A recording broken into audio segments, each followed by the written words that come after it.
યાર આપણી લાઈફમાં ક્યારેક કંઈક નવું ટ્રાય કરવું બહુ જરૂરી હોય છે. અને આજે અમે અમારો લાઈફનો ફર્સ્ટ હાઇકિંગ એક્સપિરિયન્સ કરવા નીકળી ગયા છીએ. એ પણ સોમરસેટ ઇંગ્લેન્ડમાં આવેલ ડંકી બીકન કરીને જગ્યા છે ત્યાં. વેધર ફોરકાસ્ટ મુજબ આજે 40% વરસાદની શક્યતા હતી, એટલે જ અમે લોકો અમારા વોટરપ્રૂફ જેકેટ્સ, શૂઝ અને ગિયર્સ તૈયાર રાખ્યા, કારણ કે યાર યુકેનું વેધર છે ને અનએક્સપેક્ટેડ છે. સો હાઇક શરૂ કરવા માટે આવી રીતે એરોઝ બનાવેલા હોય છે, ત્યાંથી તમે તમારી ટ્રેલ ફોલો કરીને હાઇક શરૂ કરી શકો છો. જેવો હાઇક શરૂ થયું ને યાર, એવી ફ્રેશ હવા, આસપાસનો નેચરલ વ્યૂ જોઈને એટલું મન ખુશ થઈ ગયું ને યાર. ગ્રીન હિલ્સ, ખુલ્લો આકાશ અને શાંતિ, બસ perfect escape from daily routine.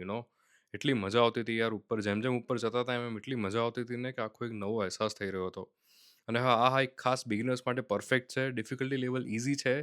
એટલે જો તમે તમારો ફર્સ્ટ ટાઈમ હાઇકિંગ ટ્રાય કરી રહ્યા છો તો ડંકી બીકન મસ્ટ વિઝિટ પ્લેસ છે.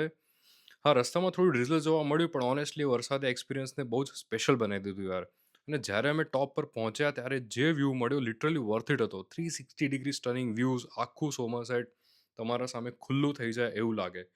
આ ફર્સ્ટ હાઇક એ અમને એક ઇમ્પોર્ટન્ટ લેસન પણ આપ્યું કે જ્યારે નેચર સાથે ટાઈમ સ્પેન્ડ કરવું ને યાર, એ બહુ બેસ્ટ થેરાપી છે. જો તમે યુકેમાં છો, તમારા ફ્રેન્ડ્સ અથવા લવડ વન સાથે આ હાઇક પર ચોક્કસ ટ્રાય કરજો. Simple, beautiful, peaceful, unforgettable experience છે. So basically this was our first hike, but definitely not the last one. So અને અગેન આ હાઇક ઉપર જવા માટે ને મલ્ટિપલ રસ્તાઓ હોય છે, રાઈટ? સો તમે કોઈ પણ એક બેસ્ટ રસ્તો તમારો ગૂગલ મેપ યુઝ કરીને તમે ચૂઝ કરી શકો છો, right? So enjoy guys, keep on hiking, keep on exploring. C you in next mini